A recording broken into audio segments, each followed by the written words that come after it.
এই মধু মধু জ্বলায় 3-4 রাত ঘুমাতে পারিনি, ঠিক আছে? আমারও তো সেই একই কাহিনী হয়েছে। এই কি রে, কোনে রে? না ঘুমানো গেল না তো, বালেকে জ্বালাই রাত্রে একটু ঘুমাবো। না না না, দাঁড়া তোরে মধু বেচাচ্ছি। ওরে দাঁড়া তোরে কাঁচাতে ঠেঙ্গাইনি।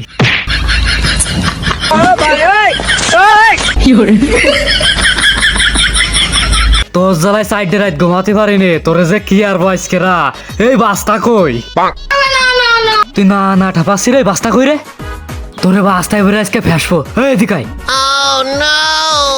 ভাই এটার বাইনি, এটার বাস্তায় বড়।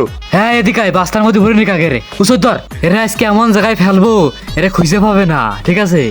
ও শালা বেসপা না, ও শালা বেসব, বাস্তা মধ্যে বেসব। শালার আজকে বুড়িগঙ্গা নদীতে ফেলাই দিয়ে আসতে হবে। তালি থো হেনি।